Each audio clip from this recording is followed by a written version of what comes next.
Are you interested in trying Audible? Hi there, my name is Brian Collins. Welcome to the Become a Writer Today channel. I've been an Audible customer for 5 or 6 years now. It's a service that I use every month to find and listen to great audiobooks. In this review, I'm going to explain exactly what you need to know about Audible so you can understand if it's the right audiobook service for you. Hope you enjoyed the content in this Audible review. If you do, hit thumbs up, and to get more videos like this, don't forget to subscribe to the channel.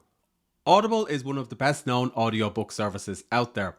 It's basically a service that you can use to find and listen to best-selling audiobooks on your Amazon devices and also on your smartphone using the Audible app. Audible is actually free to try. So if you sign up for Audible, you can claim a free audiobook for $0. And then if you want to activate a subscription, it'll cost you $14.95 per month. Now, there are discounts available on Audible. At the time of recording this review, you can see that they're running an offer where you can get 4 months subscription for just $5.95 per month. And also, if you're an Amazon Prime member, you can get 2 titles. That's 2 titles for free as part of your Amazon Prime subscription. So basically what I did is I took out an Audible trial on the UK version. Then I switched to .com, and I'll explain why in a few moments. I have a 30-day subscription that renews each month for $14.95, and I get 1 credit, and I use that to buy 1 audiobook per month. Sometimes I'll opt for 2 credits or purchase credits individually, but I find 1 credit works quite well for me. Now, on Audible, you can find all types of audiobooks. You can find lots of great fiction audiobooks to listen to. Some of the most popular ones are featured on the homepage. So anything by Neil Gaiman, Harry Potter, and Stephen King. Personally, I use Audible more to listen to non-fiction when I'm at the gym or in the car.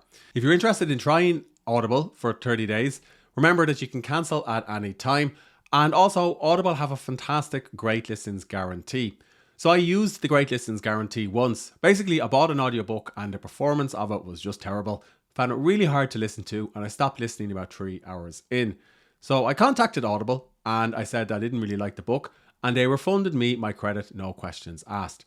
Now, I've actually used this Great Listens guarantee twice in my 5-year membership, but it is reassuring to know that for $14.95, if you're an hour or 2 into an audiobook, you can just get a refund with no issue. I mostly listen to Audible using the Audible app, which I'll show you in a few moments. But first, here's how you can find great books to listen to. Just simply visit the homepage and you can click on audiobooks, or you can sort by genre or by popularity. So as I mentioned before, the most popular books tend to be fiction and also biography and memoir. For example, Green Lights, which was narrated by Matthew McConaughey, and also Stranger in the Woods, which is a fiction or a thriller book. You can also access some free books, which are free listens. So this is kind of Audible's way of getting you to use the platform. These are books that are exclusive to Audible, like this one here by Tenacious D, and these science fiction books as well. And there's also this one by Jodi Picoult. So these are authors that Audible would have signed an exclusive deal with. And you get these as part of your membership. I find these are quite good because if you run out of credits and you don't have money to buy another credit, you can just listen to one of these free listens. Audible has also got into the podcasting genre, which I thought was quite interesting. You can listen to podcasts and find them on Audible, which I'll show you in a moment. Personally, I don't listen to a lot of podcasts on Audible. I more just use this for an audiobook service. You can also scroll down and you can find true crime. You can find updates. So this is my current Audible library.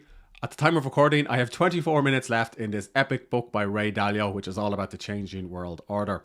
You can see that I gravitate mostly towards non-fiction, but there are great fiction books that you can find in Audible too.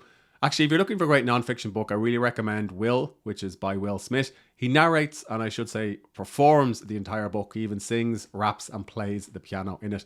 So really worth checking out. If you're looking for another good business book, I would recommend How to Get Rich by Felix Dennis.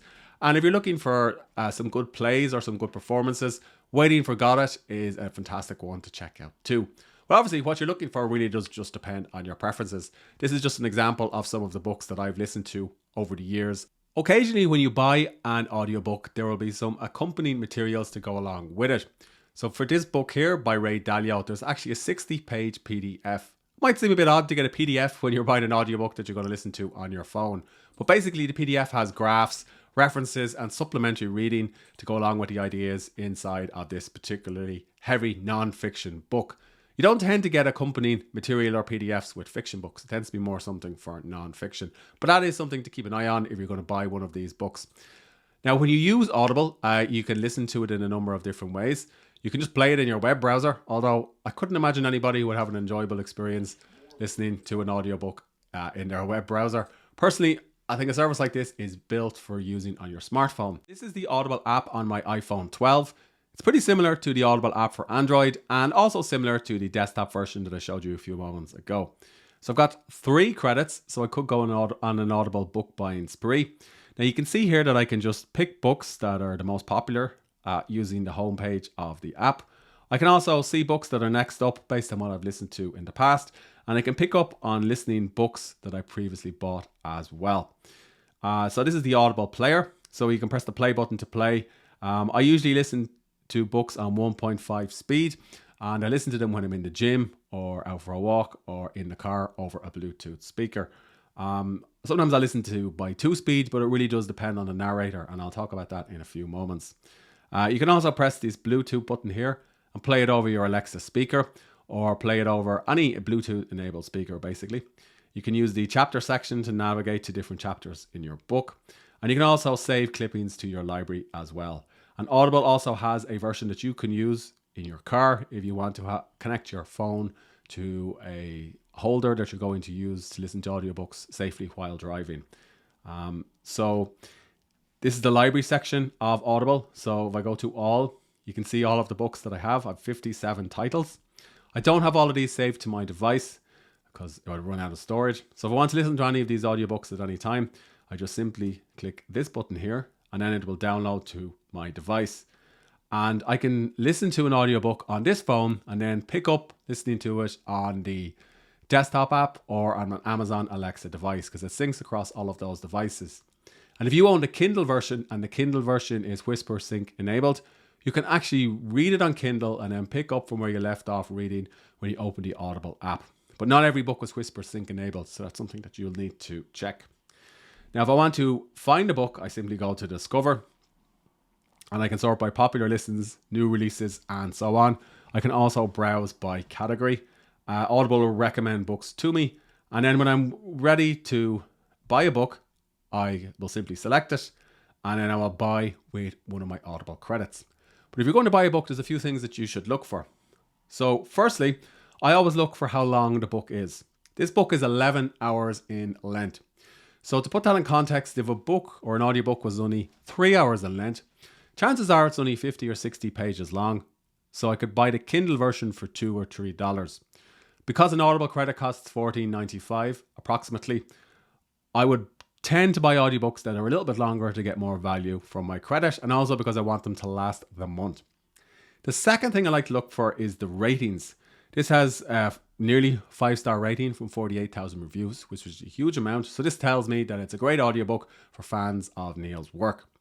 The third thing that I will look at is the narrator who has narrated the book in question. So this is helpful to me because I like to see if the narrator is any good and if the narrator has got good or bad reviews as well. And sometimes what I'll do is listen to a sample. Now the samples can range from 2 or 3 minutes to even 10 or 15 minutes depending on the length of the audio book.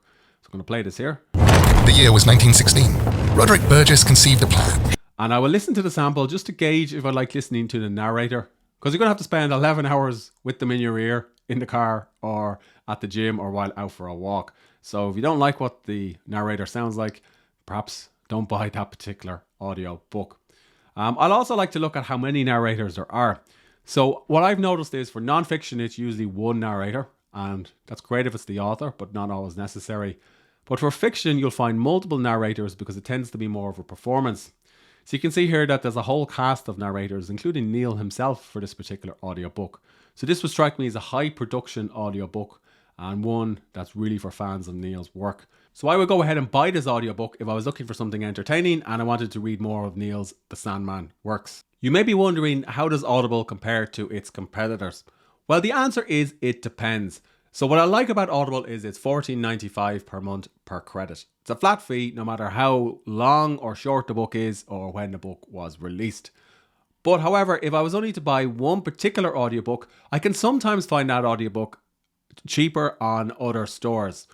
It would cost me 1 credit to pick this up, so $14.95. However, now remember I'm in Ireland, I can buy it on Apple Books for €9.99, so that works out as approximately $10. So sometimes you can find audiobooks that are cheaper outside of Audible.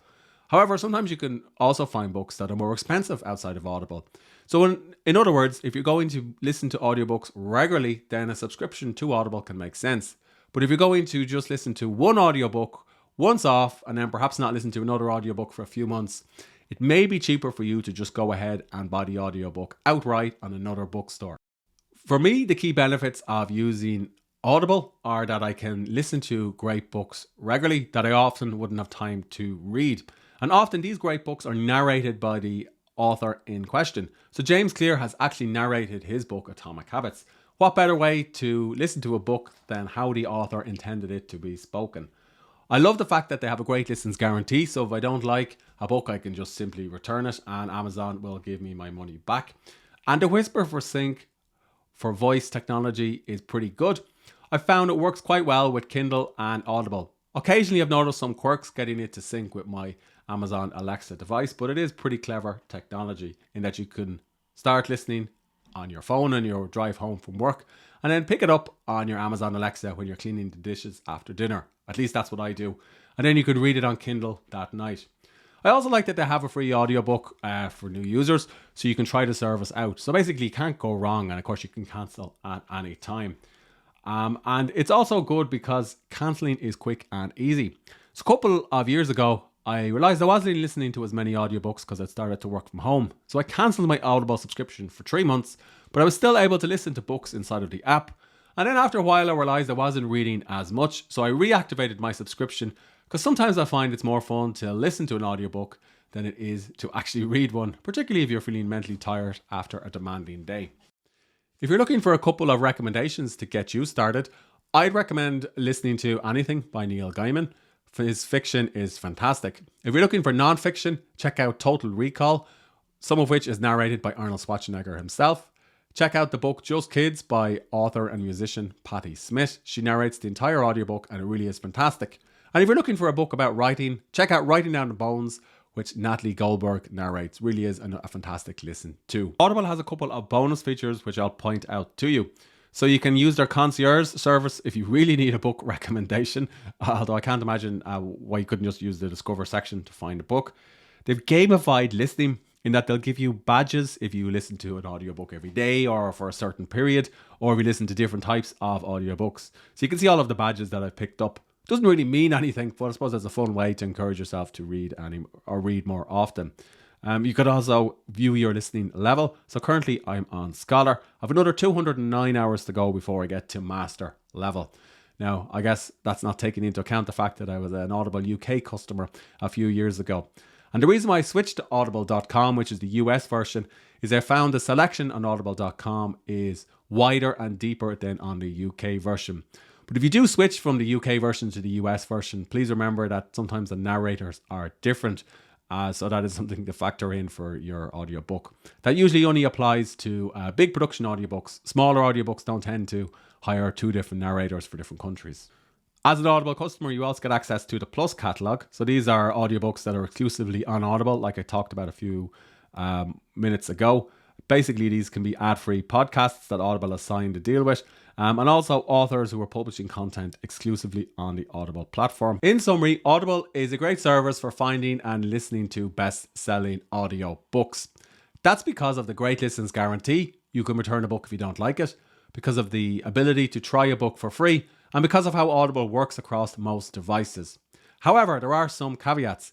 If you're not going to listen to audiobooks regularly, you may be able to find some audiobooks cheaper on other bookstores, including Apple Books, audiobooks.com, and a local audiobook service in your country.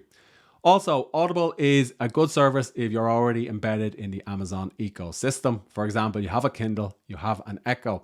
There's probably less value if you are going to listen to a book or if you're not going to listen to a book on your smartphone, or you don't have a Kindle or some of those other devices that I've mentioned.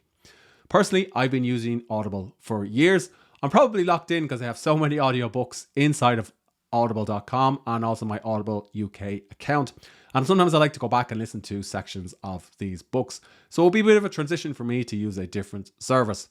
So if you're starting out, I would recommend that you listen to one book inside of Audible, see if the service is for you and if audiobooks are something that you want to include in your reading life. Hope you enjoyed the content in this Audible review. If you do, hit thumbs up. I have a more detailed review on the site, which I'll put in the notes below this video. And of course, if you want to get more videos like this, don't forget to subscribe to the channel.